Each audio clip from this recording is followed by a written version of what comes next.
All right, I think we're live. Hi, everybody. My name is Roy Arthur Blodgett, and usually I'm joined by my handsome and intrepid co host, Mr. Philip Leitz, but unfortunately, he had a kind of last minute emergency. He's okay, but unfortunately, he's not able to join tonight, so I'm going to be flying solo. And yeah, before we dive into this evening's subject, I want to give a quick shout out, given that it's Mother's Day, to all the moms out there. I know that I would not be the man I am today or the keeper that I am today without the nurturing support of my mom, who was actually very terrified of snakes and other reptiles, but who nurtured me, keeping them anyway as a kiddo. And also want to give a big shout out to everyone's favorite Abronia mom, Savannah, who is producing tonight and making sure that this doesn't go completely off the rails. Because if I have producer powers, it would do that. So thank you, Savannah. And yeah, I also want to give a huge shout out, of course, to Happy Dragons for making this webinar series possible. Happy Dragons is a reptiles first platform, community, marketplace. And I would love to plug the Happy Dragons Discord for everybody out there to check out. It's a great community of people, a bunch of keepers who are really dedicated to the reptiles, that are really trying to provide the highest standards possible for their animals, and who, yeah, are always just like looking to learn and share with one another. So if you're interested in any of that, I highly recommend checking out Happy Dragons. Check out the Discord link here in the chat. Join us over there, and also check out the Patreon. We could really use any support anyone has, even if it's just a few bucks a month, anything like that. It all helps add up to make these things possible. So, with all that said, tonight we are going to be talking about infrared. And infrared is part of the solar spectrum, part of the electromagnetic spectrum, and it essentially translates to heat. And of course, given that we keep reptiles that are ectotherms, heat is of critical importance in taking care of them properly. And so I've prepared some slides and a presentation to talk about that. I'm going to go ahead and share that here, get the ball rolling. All right, so hopefully everybody can see that well. And I thought to start out with this lecture tonight that I would begin with a little bit of storytelling about my journey with kind of learning about infrared and what kind of prompted my interest in how to best heat and light the reptiles in my care. And this story goes back to 2018, I believe it was. And at this time, I was working with some Amazon puffing snakes, Spilotes sulphureus. That's a species that I'm still really dedicated to, still really love. And I had just purchased a female Spilotes. She was originally wild caught. She'd come in, and about 6 months after she arrived into my care, I realized that she was gravid, likely with an infertile clutch because I had not paired her with a male. I was just focused on getting her acclimated and kind of settled in. But noting that she was gravid, I quickly set up like a big kind of opaque tote, like a Christmas tree tote kind of thing for her as like a nesting chamber, because this was a very nervous snake and I wanted kind of an opaque environment where she couldn't see, me walking by the enclosure a couple times a day and all that stuff. But I still wanted to provide her with good a source of heat and UV and all that stuff. So I included an Arcadia shade dweller in this tote. It had a bunch of different hides, and I had a radiant heat panel in there for her heat. And up to this point, I had always been told by other more experienced keepers, like, radiant heat panels are one of the best forms of heat you can provide for your reptiles, particularly snakes. They're really great. They provide this nice broad heat that the animal can get its whole body underneath the panel. And that all made sense to me. And after a few months, or a few weeks, The female laid her clutch of eggs, but I realized that she had retained 2 eggs and that she had not passed them successfully. And so I ended up taking her to a couple different vets who had a whole bunch of different recommendations for what to do about getting these eggs to pass. Some recommended surgery or aspirating the eggs, but both also suggested just giving it some time to see if she would pass them on her own. And so we gave her a couple weeks, and she hadn't passed the eggs yet, and I was starting to get a little bit concerned and stressed because it could be, a big ordeal potentially. And I was sitting next to this tote that she was in, and I was just kind of thinking, and I had this moment of intuition to just take her outside. It was a nice spring day. It was kind of cool outside, but nice and sunny. And so I picked her up and I took her outside and set her down in my yard. And I was just very closely supervising her from, a few feet away. And she immediately just kind of settled down onto the sidewalk pavement and just started basking and wasn't really moving around much at all. It just felt like she was very intently basking in this sunlight. And after about 20 minutes of that, I picked her up and I put her back in her tub, in her tote, her nesting chamber. And about 30 minutes after that, I went to go check on her and I saw that she had passed these 2 eggs. And it immediately set this whole thing in motion for me of wondering what is different about sunlight and the radiation and the heat that it provides versus this heat panel. Like, obviously I can tell that there's a difference, but I don't know what it means. And so I started to explore that. And that kind of set in motion what we're going to be talking about tonight. So with that little story out of the way, let's get into it. So any layperson could tell you that reptiles are cold-blooded, that they're ectotherms, which rely on external sources of heat to regulate their metabolisms and body temperatures. And indeed, it is difficult to discuss herpetofauna at all without considering this very fundamental aspect of their biology. And as such, we've spoken to this in our past lectures on gradients and composition, which if you haven't already watched those lectures, I highly recommend checking them out on the Happy Dragons channel. Lots of the kind of concepts we'll be talking about tonight will build off of those prior webinars, so they're definitely worth your time.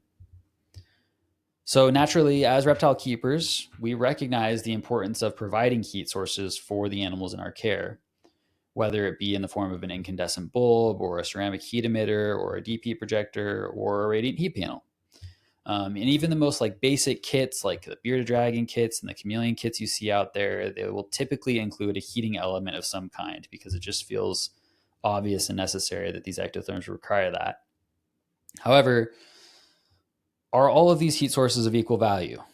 And better yet, how do they differ? Why does it matter for the animals in our care? As it turns out, it does matter greatly what kind of heat element we provide for the animals in our care, because not all heat elements provide the same kind of heat or the same quality of heat. So unpacking these differences and their practical applications in terms of how we can set them up in our vivaria will be the subject of today's lecture and discussion. So let's dive in. So when we bring up the term infrared, many of you will likely be transported back to 8th grade physics class and the wonders of the electromagnetic spectrum. And some of you may remember, as I do, that infrared was kind of colloquially reduced to this part of the spectrum that manifests most simply in human terms as heat. And for much of the time that herpetoculture has been practiced, this is largely how it has been thought about. Infrared is heat, heat is heat, they're all the same. Of course, it's essential for our animals, but how the heat is provided is not of importance. And this was kind of like what I had mistakenly thought back in that time when I was, providing these heat panels as the primary heat source for my puffing snakes, which we'll talk more about that later. But like most subjects concerning physics and biology, it's actually much more complex and nuanced. And the broad label that we call infrared is itself representative of a section of a spectrum of wavelengths. And these can be refined and subdivided into categories with different characteristics and applications. And so, for our purposes, these wavelengths can be broken down into three general categories: infrared A, infrared B, and infrared C. So, let's look at each of these in more depth. So, infrared A describes the part of the spectrum with wavelengths ranging from roughly 700 to 1400 nanometers. It is the part of the infrared spectrum which is most abundantly produced by sunlight and which our reptiles have correspondingly evolved to exploit most efficiently and most effectively. IRA wavelengths penetrate deep into the tissue of reptiles, so deep into their actual muscle tissue itself, and this enables very rapid thermoregulation. Infrared B describes the part of the spectrum with wavelengths ranging from 1400 to 3000 nanometers. These wavelengths make up a much smaller percentage of the radiation produced by sunlight than infrared A, and they don't offer as much penetration in terms of that muscle tissue. It gets a little bit deep, a little bit past the epidermis layer, but not much beyond that. And so it's a less effective, less efficient form of infrared for reptiles in terms of their thermoregulation. And then lastly, we have infrared C. And this describes the part of the spectrum with wavelengths ranging from 3,000 to about 15,000 nanometers. So a pretty broad span in there. And these wavelengths make up a negligible percentage of the radiation that's produced by sunlight. But interestingly, they are emitted by objects which are heated by these other forms of infrared throughout the environment. So they offer very little penetration at all beyond the epidermis layer, and they don't really contribute to reptiles thermoregulating in a very effective way. They do receive some supplemental benefit in some circumstances from infrared C, but it's not like an active thermoregulatory process in the same way that infrared A would offer. And a good way to think about infrared C, we'll get into that in a little bit. So to allow our reptiles the greatest capacity to effectively thermoregulate, we really should strive to provide for all of these wavelengths within our vivaria. And as is so often the case in herpetoculture, it's the act of providing choice across a thoughtfully defined spectrum that empowers our reptiles to live their most fulfilled lives within our care. And so when I say a thoughtfully defined spectrum, what I mean by that is within the parameters that we would expect our reptiles to encounter within their native range. So within the temperature, the climatic conditions that you would expect to see within their native range. And with all this in mind, how then can we practically apply it to the benefit of the reptiles in our vivaria at home? Let's unpack it. So to begin applying this, we must first understand the wavelengths emitted by the various heat elements commonly implemented in the herpetoculture setting. It is helpful to consider these elements in three broad categories: light emitting heat lamps, an example, a halogen or an incandescent bulb; a carbon filament lamp, which is like a DP projector; and then lastly, non-light emitting heated objects. So these would be your ceramic heat emitters, your radiant heat panels, your under tank heat pads, anything like that. Anything that's not emitting light or a warm glow is going to be emitting infrared C, in this non-light emitting heated object. So light emitting heat lamps, such as tungsten halogen or standard incandescent bulbs, that would include your BR or bulge reflector bulbs. They utilize these shielded filaments, which get super, super hot and generate a bunch of heat and light. And such bulbs actually generate an infrared spectrum that is pretty rich in both IRA and IRB. And because of this, they're well suited for use as our primary heat sources in vivarium settings because they most accurately kind of replicate sunlight in terms of the infrared spectrum.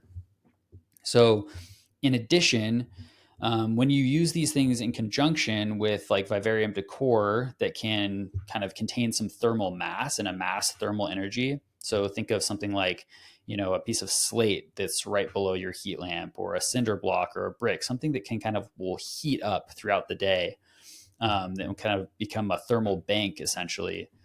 Those objects will then also produce IRC by giving off that heat. Even after the lights have gone out, they'll still kind of give off that heat long afterward, in the same way that like an asphalt road gives off heat after a long day. And any of us who are herpers, who especially like to go night cruising out in desert environments or really hot climates, this is exactly what we're seeing, right? We're seeing that um, these roads have essentially been banking all of this heat from the sun's energy all day, and they're slowly giving it off at night. So even as the temperatures in the environment are beginning to drop, those roads, these thermally massive objects in the environment, give off some of that heat throughout the night.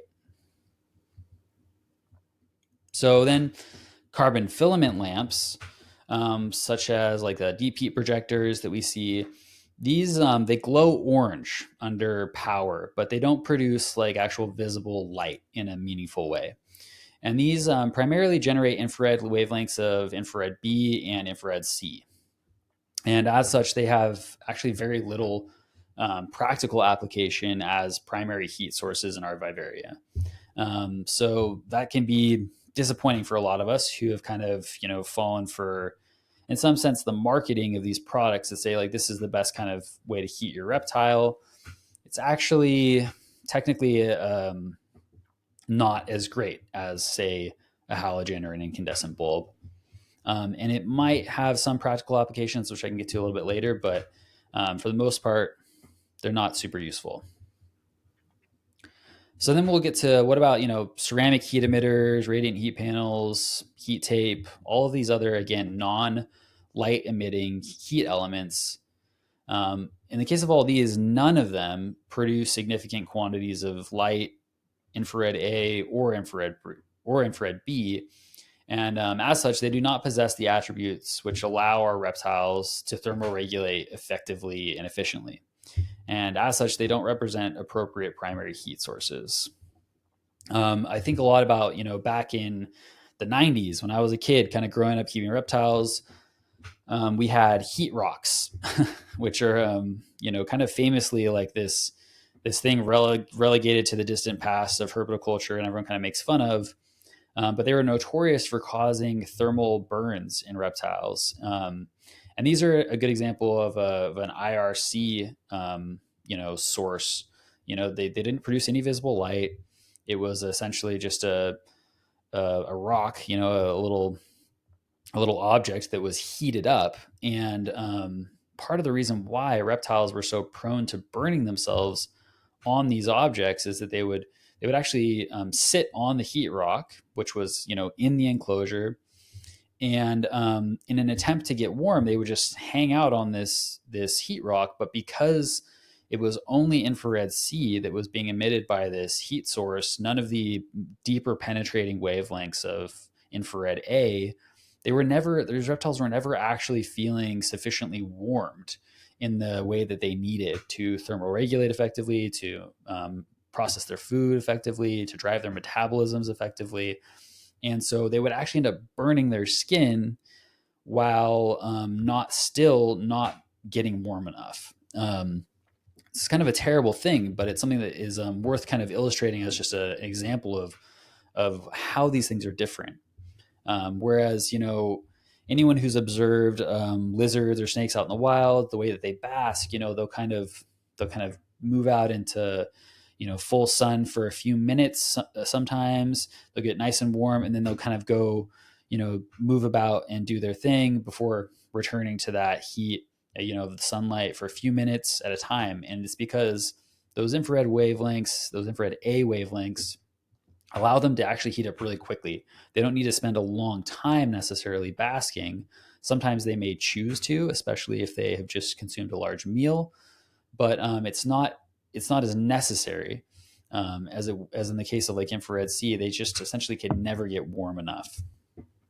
So that said, infrared C emitting heat sources can be great for their utility in providing, you know, an increase to ambient temperatures as like a secondary heat source alongside a halogen or an incandescent. Um, and we'll talk a little bit more about that later as well. But for now, the important thing to know is that if you're looking for a primary heat source, really your best bet is going to be a halogen or an incandescent bulb. And is it that simple? Do we really just provide a halogen or an incandescent and call it good? Or, do we adding a secondary heater like a radiant heat panel only if our desired cool side temperature ambients are too low? Yeah. Yes and no. There's actually a little bit more to it than that. So let's get into that. It is also very important to consider how we utilize these heat sources. So, for example, in the instance of using a halogen or an incandescent in conjunction with a dimming thermostat, this would actually very quickly eliminate the effectiveness of that halogen or incandescent. Because if they're on a dimming thermostat and the temperature, the probe is set there in the basking area, and as soon as the lamp gets up to power, it heats that area. The thermostat then communicates to the bulb to dim. As soon as that bulb is dimmed, it essentially removes those infrared A wavelengths, and it basically becomes a DP projector in terms of its impact. If you think of that again, that bright filament is being dimmed down to that kind of orange glow, you're losing your infrared A and the benefit that it provides to your animals in that instance. And so, oftentimes I'll kind of explain this to folks, and then they'll say, well, then what do I do? Because what if my bulb is getting too hot, and the thing you want to do is actually experiment with bulbs of different wattages. And you want to find a bulb that when run at full power achieves your desired temperatures in terms of your ambient temperatures. And very often in the case of something like a halogen, you'll find too that bulb is likely to be a much lower wattage than it would be if you were, say, using a DHP, because a 25 watt halogen is actually going to get much, much hotter than a 75 watt or a 50 watt DHP. Because that filament, even though it's using less power, less wattage overall, it's heating that filament to a much higher temperature, and it's actually emitting a lot more heat. And that's kind of what you want to be gauging things off of. So don't dim your halogens, run them at full power, and use the lowest wattage that will allow you to achieve the temperatures you're looking for. And why do I say the ambient temperatures when I'm talking about the temperatures that you're looking for? What about surface temperatures? This is something that we hear about a lot. We tend to focus a lot on our surface temperatures, especially when we're new to herpetoculture. But I'm going to kind of harken back to our gradient lecture, our first lecture in this series, and just remind us that, again, what is most important is actually ensuring that our reptiles have sufficient options to empower choice within their acceptable baseline parameters. So by focusing on the ambient temperatures across that gradient that we're providing for our animals, we can ensure that the animal has safe options and can simultaneously access surface temperatures in the basking area we might otherwise think would be too hot. So you would be really surprised in some cases at the surface temperatures some reptiles will choose to bask at. And as an illustration of this, if I was to go over to, one of these enclosures here in my reptile room, and I was to measure the ambient temperature on, say, the warm side of one of my enclosures, it's probably going to be right around the mid to high 80s for the reptiles in this room. The low ambient temperature is going to be in probably the mid to high 70s. But if I was to measure the surface temperature right below where the basking lamp is, measure measure the surface temperature on the branches right below or on the rocks right below, oftentimes those surface temperatures are going to be in excess of 120 degrees, which sounds like that's way too hot for, these reptiles that, um, are coming from regions of the world where it gets up into the 90s regularly, but you're very rarely going to see 120-degree temperatures. But again, when we're thinking about those external condition temperatures, those are ambients. If you were to go out almost anywhere, if I was to go outside right now, in my yard, it's right now it's a day in the 70s here where I am. But if I was to take a temperature, a thermometer, a temp gun, and measure the surface temperature on some of the rocks, they would be well above 100 degrees. And again, that's partially because those surfaces are banking that thermal energy, those infrared wavelengths, and they're giving some of that back, and so it's amplifying essentially those ambient temperatures that we're seeing. And we want to provide our reptiles the ability to experience those same things within the captive setting. So, my little funky illustration here. This is one of Phil's, exquisite Uromastix ornata, and these are lizards that will very happily bask, up to 120, 140 degree surface temperatures, temperatures that we would, if we saw those as our ambience, we would be very concerned, and rightly so. But again, in the context of surface temperatures, it's not a concern. And so for this reason, here in my own enclosures, in my own vivaria, I actually do not pay attention to the surface temperatures at all.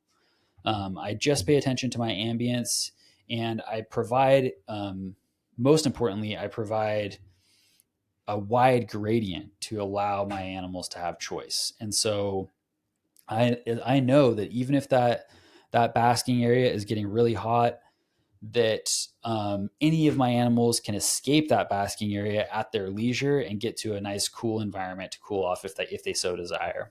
But very often they'll surprise me with the how hot they actually prefer it, especially again, like, if a snake keeper, if your snake has just had a large meal, you might be surprised at how willing they are to expose themselves to really high surface temperatures to, again, facilitate that digestion, facilitate those metabolic processes that can only be facilitated by accessing those infrared wavelengths.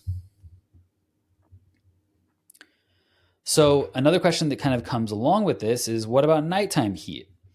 And this is a great question. And in most cases, nighttime heat for reptiles is actually just not necessary at all under normal kind of household conditions and temperatures. If your house, doesn't drop below 65 degrees on most nights, it's probably unlikely that you need to provide heat to your reptiles at night at all.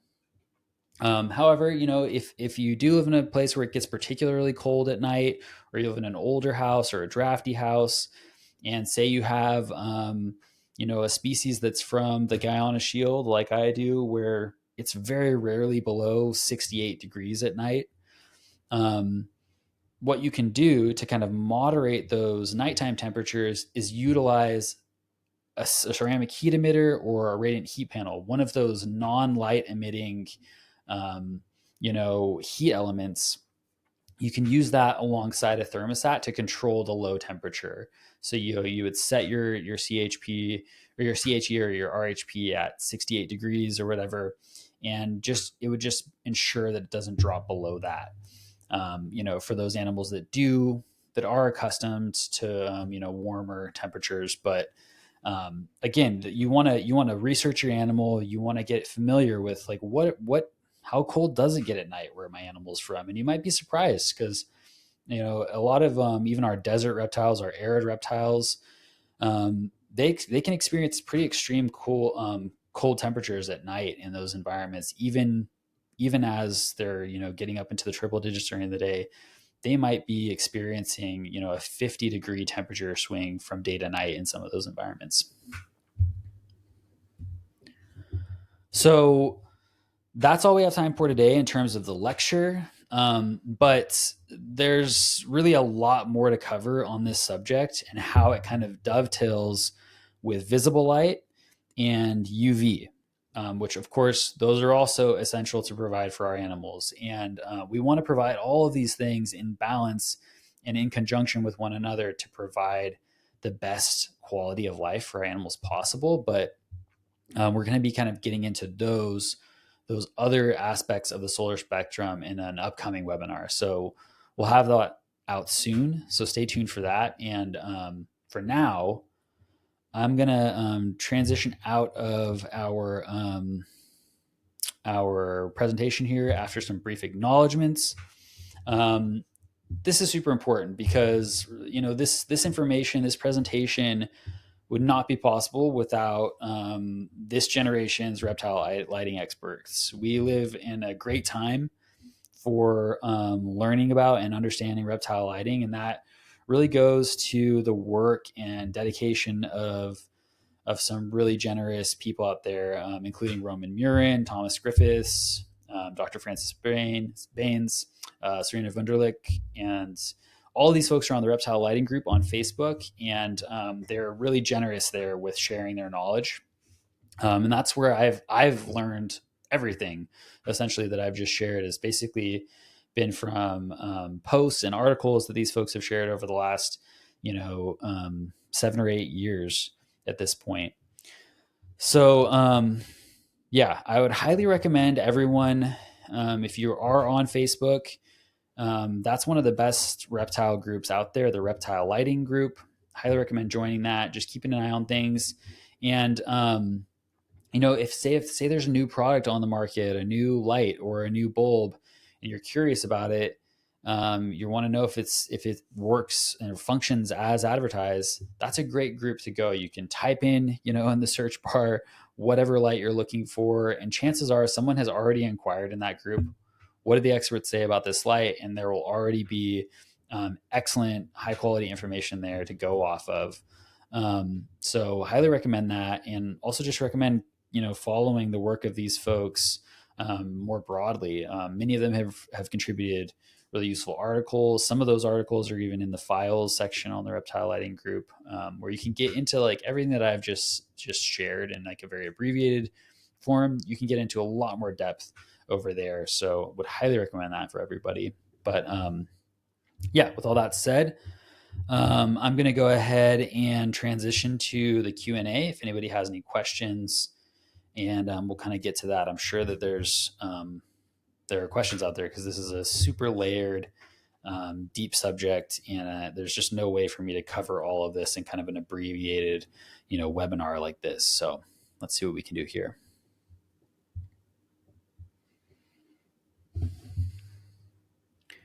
All right, so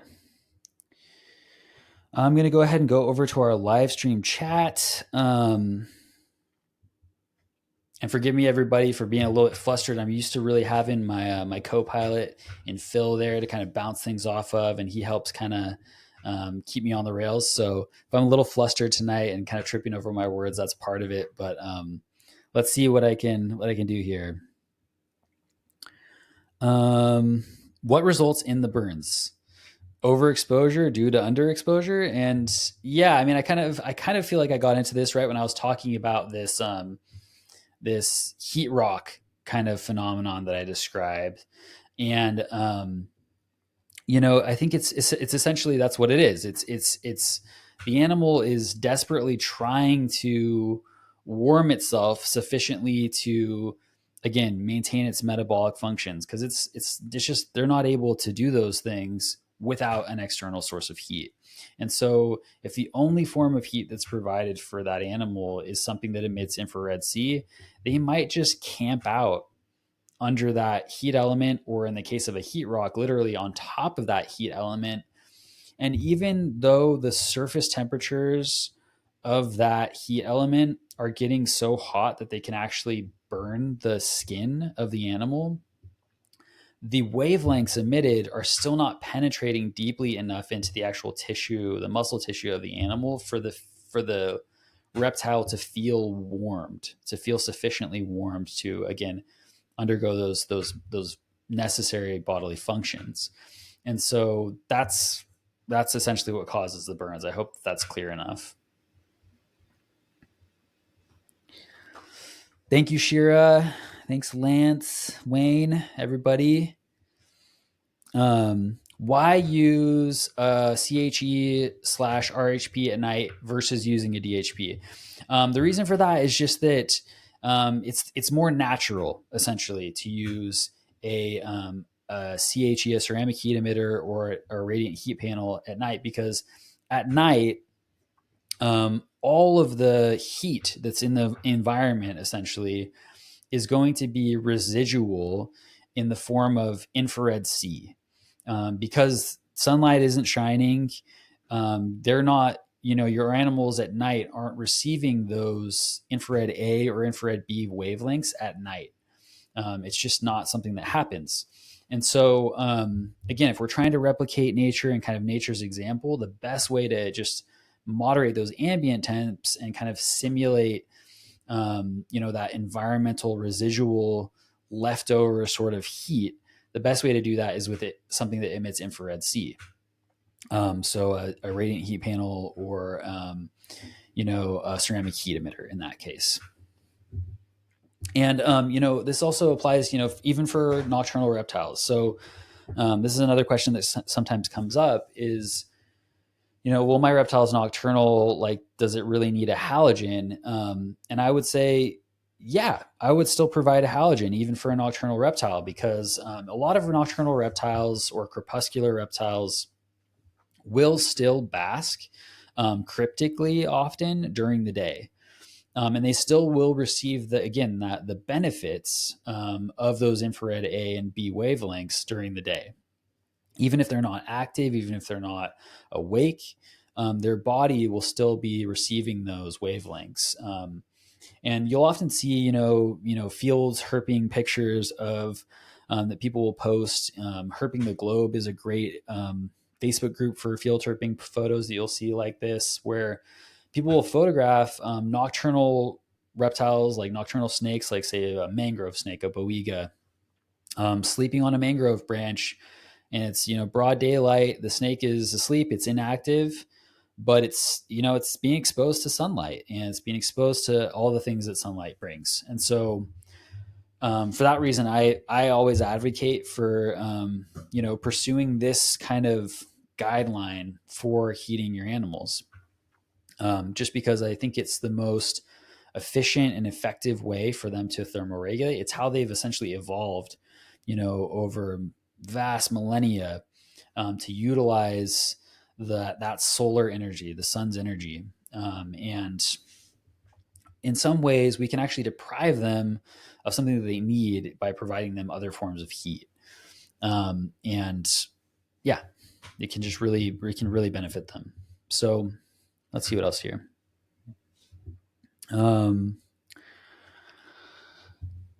Hey, James.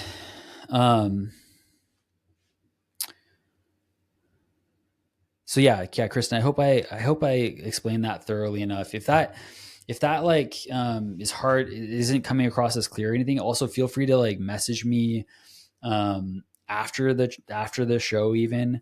And I'm always happy to try and explain these things in more depth. But hopefully that was clear. James, what do you think about how high elevation and low temps affect basking behavior of diurnal lizards? This is really interesting. So I think about this a lot, because I think in a lot of times, again, these animals are still at high elevation. Sometimes they're actually getting much higher, like UV exposure and other forms of these other solar wavelengths. Even if like the temperatures are lower, they're still getting a lot of the infrared wavelengths, right? The sun intensity at high elevation is actually really high. A lot of us will have experienced that, forever hiking at high elevation. Sometimes things like sunburn and stuff like that are of greater concern at high elevation because of the intensity of that. And so I think that um, and those kinds of things, if you're worried about, providing temperatures that are unnaturally high for your animals, but you still want to provide, again, these wavelengths, I would personally implement things like fans, like to create more air movement, which again is also something that often high elevation herpetofauna would experience. So that way, again, you're getting all of that's the same wavelength exposure for your reptiles, but the fans are helping to dissipate that kind of that thermal mass accumulation from happening and avoid what we would call a heat creep. And that's one way I think that you can kind of deal with that, because again, the natural tendency, of course, of heat is for it to rise. And so say if you have, a set of PC fans low in the enclosure and a set high, you can exhaust heat out from the high side of the enclosure, and because as that heat is rising, it's going to, get pulled out, and you can pull cold air in from the low side of the enclosure. So you can get some kind of passive convection heating, heating and cooling, essentially. I hope that that's clear.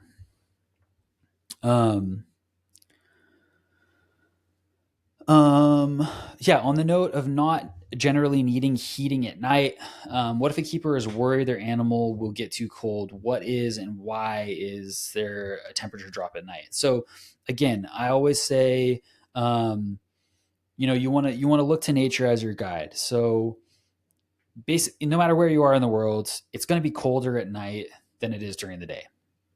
In except for extreme circumstances of like weather events and stuff like that, of course. um, that's typically going to be the trend, right? And and so it's natural for reptiles to experience a drop in temperature at night, and in some ways it's actually healthy for them, in the same way that they need those external heat sources to regulate their metabolism. They also need breaks in their metabolism to slow things down. To it's kind of almost, you could kind of, this is maybe a shoddy analogy, but you wouldn't say, you know, put your car on a treadmill in your garage. You don't want to just keep the engine running constantly. You want there to be you kind of rest cycles involved as well. And so by allowing your reptiles to experience a temperature drop at night, you're essentially allowing for their metabolisms and these other functions to rest. And that's really beneficial for them, for their well-being. And again, if you're worried it is getting too cold, I would just say, look into where your reptile's from at night. Look into what the kind of average temperatures that they can experience are, and if it is getting below, if your enclosure or if your house is getting below those temperatures, absolutely provide a heat panel or a ceramic heat emitter at night to help get your ambience up to what you want in terms of their native range parameters. But you don't need to provide them like a basking heat source at night. It's just not something that they would have evolved to utilize. So, um, Kim, thank you so much. I really appreciate the kind feedback there, and thanks, Kristen. I'm glad that made sense. Cryptic basking, yes, one of my favorite terms. Um, is there a reason why I see halogen bulbs used or recommended more often than incandescents? Yeah, so halogens have a really wide spread often, because they basically, the way that they're built is they basically have a built-in reflector in the way that they're made, and they often get a little bit hotter. The filament can tend to get a little bit hotter than a standard incandescent, um, but really, I wouldn't say one is better than the other. I would just say the of those two, they both produce a pretty similar spectrum in terms of their proportions of infrared A, infrared B, and in terms of the benefits they provide to our reptiles in the vivarium setting. And so it's more about like which is the better bulb for your context. And You might find that a 20-watt halogen in your enclosure is actually getting too hot. And in that case, maybe you want to try a 20-watt incandescent and see if that's a little bit more in the parameters that work for you. So I would say experiment with both and find what suits best. But I think that halogens, um, I think that more kind of earlier on, at least within the reptile community, those became associated with the infrared A and the infrared B wavelengths that we're looking for. And because of that, people have kind of latched on to halogens as just the kind of standard. But there are other standard incandescents that can work just as well. And yeah, Shira also offered a helpful comment on that as well. Basically, same advice I offer. Just that it just depends on a whole bunch of different factors. But love you too, James. Appreciate you, brother. Oh, so Savannah is saying halogens are actually narrow in terms of spread of heat, which is actually true. That's right. So I confuse that because when I was talking about that built-in reflector, they're actually directing that heat downward, if that makes sense. Whereas if you think of an incandescent, it's like a globe, right? It doesn't have a built-in reflector, so more of that heat dissipates, which is part of why, again, say if you have a 20-watt halogen versus next to a 20-watt incandescent, the surface temperatures under your halogen are likely to get hotter than they would with the incandescent because it's a more focused beam. It's being directed downward by that reflector. So I kind of confused that when I was speaking to it earlier. Matthew. So, hi, for my milk snakes, I was told that just LED bulbs were fine for them. Do you agree? So, there are going to be a lot of keepers, a lot of breeders out there that are going to say, for snakes, keep them ambient. They don't need a heat source. Just give them an LED bulb for some visible light.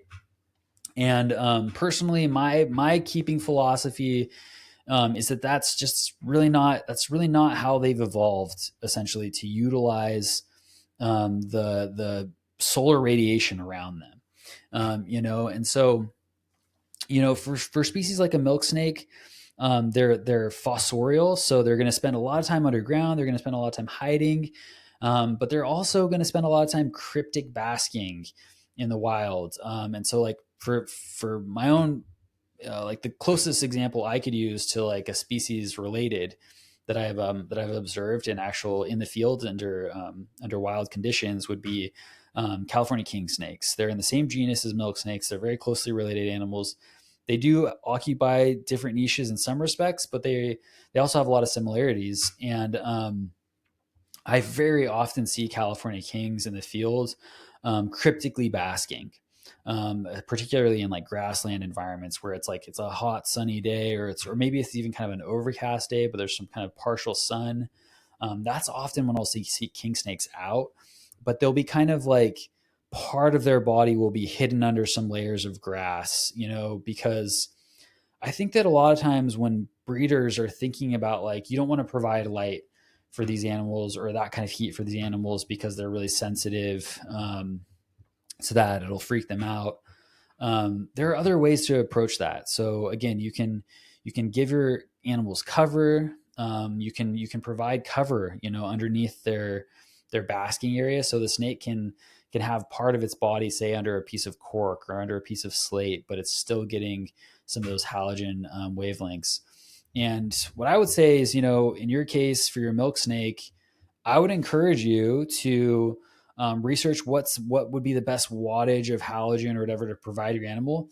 Try it and see how your animal responds. And my hunch is that you'll probably see some changes in the behavior of your milk snake, and it'll probably bask more often underneath that halogen. You might see your snake a lot more often than you do now. Um, and it'll probably be beneficial for both you and the snake. And I've actually experienced that myself personally with Utah mountain king snakes, again, another species related to milk snakes that I kept personally. The breeder I had bought them from kept them in racks. They had under tank heat their whole lives, up to the point that I had them.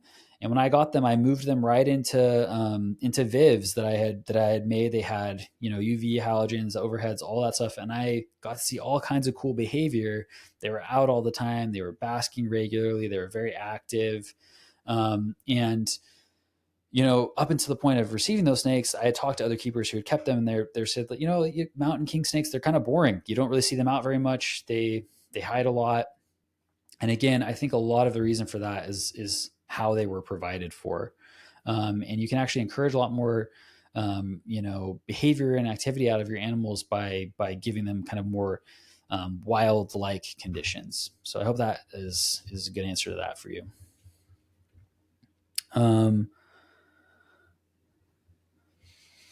For snakes that don't have the same basking requirements as, say, lizards, I have found halogens too hot on the surface and not warm enough ambient.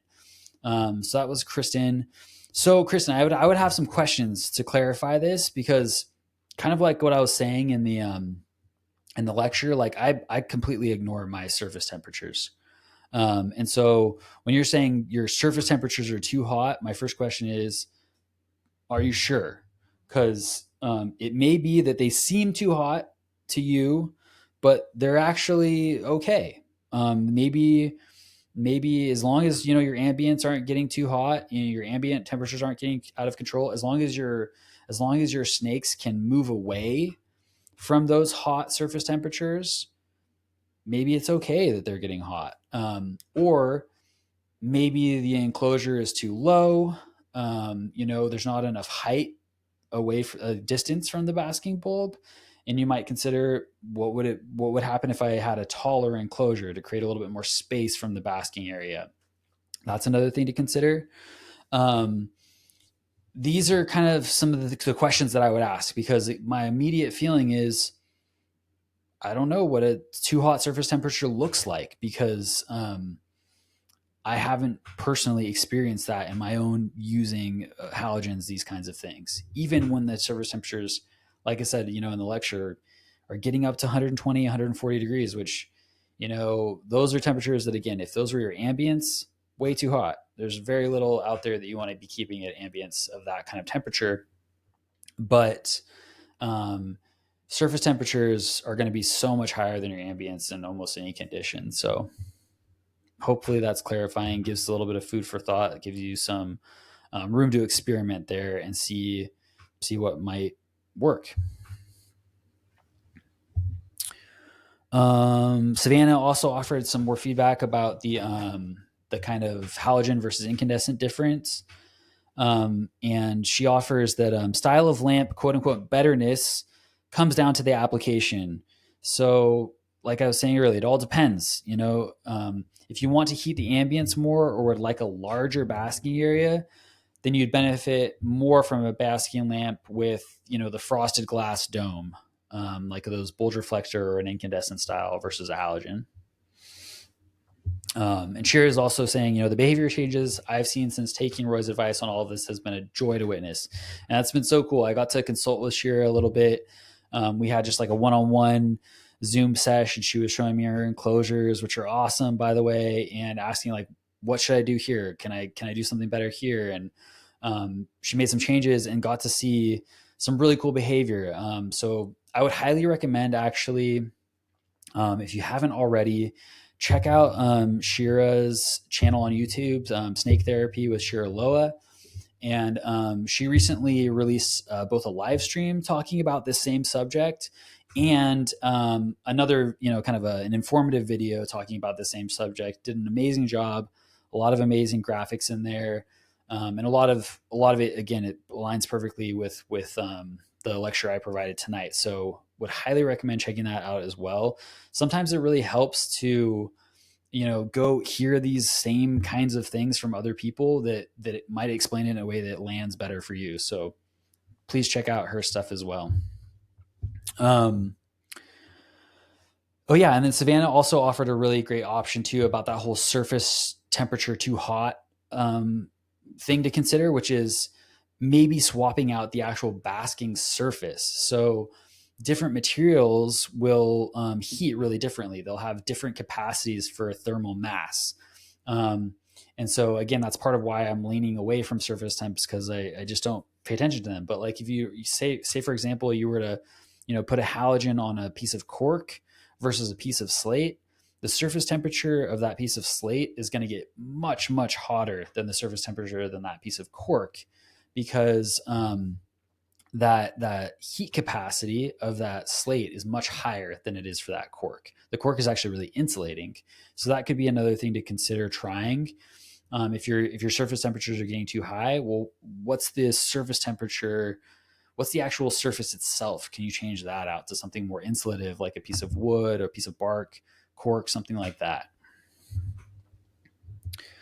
Um, and maybe use your old lights from your chameleons. Check that out. Again, just experiment, tinker a little bit. I always say, if you can, you want to, when you're in the experimental phase with testing out your lights, always do it when your animal is not in your enclosure, right? Because you do run the risk of, like, if you throw a 50-watt halogen into a 3x2x2 or a 4x2x2 enclosure, and it is absolutely possible to overheat your enclosure. You might find that, wow, this 50-watt halogen is getting really, really hot in here, and I need to do a 20-watt. So when you're in that experimentation phase, just make sure you're doing that when your animal is somewhere else. It's in a different enclosure, or it's somewhere safe. It's not subject to the experimentation, the tinkering phase, because it's very likely that you'll have to do a little bit of tinkering with all of this to find the right wattage bulb that you're running in your enclosures. So Shira uses both types of the lights in her enclosures, both the incandescents and the halogens, and turns them on and off at different times to create some more heterogeneity, some more variety, which is awesome, because again, we want to provide choice for our animals. And I think that is really, that's the biggest thing I want to hammer home almost all the time in these kinds of, lectures, webinars, whatever we want to call them. But in this whole series on the herpetoculture fundamentals, almost everything kind of leads back to these fundamental concepts like gradients, providing choice for our animals, because really our animals know so much more than we do about what they need. And our job as keepers is really to provide conditions that our animals can then take care of themselves.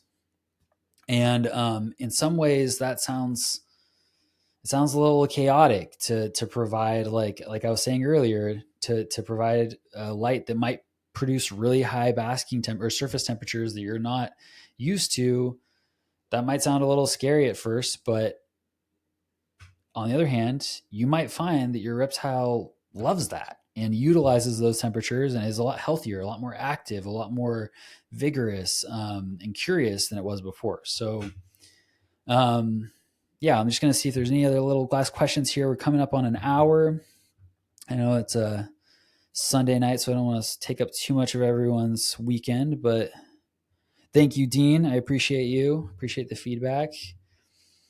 And then, yeah, Savannah also offered, again, if your ambients are too hot, you can try increasing the ventilation. Again, that's kind of what I was talking about earlier with that example that James was talking about for high elevation herps. You can try increasing ventilation again to help avoid that heat creep, and use strategic vent placement and fans, that kind of thing. There's a little bit more about that in the gradients lecture that we gave a couple months ago. So I would say if you're curious to hear more about that, check out the gradients lecture. We talk a little bit about ventilation, but I honestly feel like ventilation itself is going to have to be its own webinar at some point, because it's actually a lot, like all of these things, it becomes a lot more nuanced and complex the more you think about it. So yeah, we're going to explore that in more depth. Yeah, I like Shira. Yeah, that, or sitting there the whole time watching obsessively, talking about when you're tinkering with all the different parameters.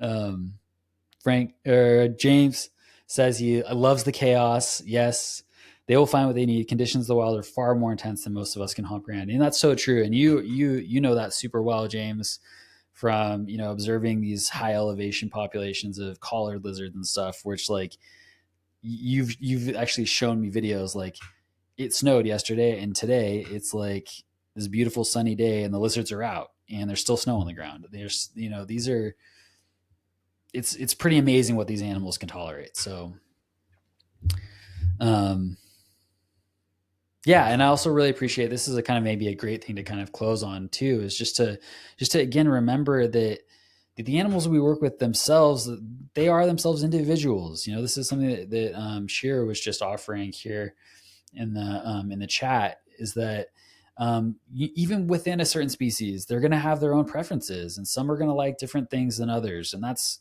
absolutely been observably true in my experience. So um, again, empowering that choice, and entrusting your animal, and using your observational skills and your curiosity as an asset is really going to only benefit your animals and your husbandry for them. So yeah, if there are any other last questions, go ahead and throw them in the chat, and I can get to them real quick. But I think that we're pretty good. I really appreciate the homies, the friends, the community for showing up tonight and participating in the chat. The chat is such an important part of these webinars, because inevitably there are things that I'm going to leave out when I'm making these lectures. I can't think of everything. I'm just as scattered as any of us when I'm putting all these slides together and everything. So I really appreciate what people have to put in there to remind me to cue other things, and to also to help me learn and become a better keeper. So one last plug for Happy Dragons: join the Discord, check out the Patreon, show them your support, and yeah, if anyone wants to get in contact with me, you can find me on Instagram at wellspringherp. I'm email is wellspringherp@gmail.com. If anyone is out there, really needs some more help with this kind of stuff, wants to ask questions, I totally encourage it. I love helping people out with this kind of thing. And I'm still learning. There's so much to learn about all this stuff, but I feel like I'm at a point with understanding these concepts and practicing them enough that I can be an asset, hopefully, and help support everyone out there to provide the best for their animals. So yeah, I think that's it. Thank you so much. Thank you, Shira. Thank you, Savannah. Happy Mother's Day, including all the reptile moms, the rattlesnake moms out there. I appreciate you guys. Thank you so much. Have a good night.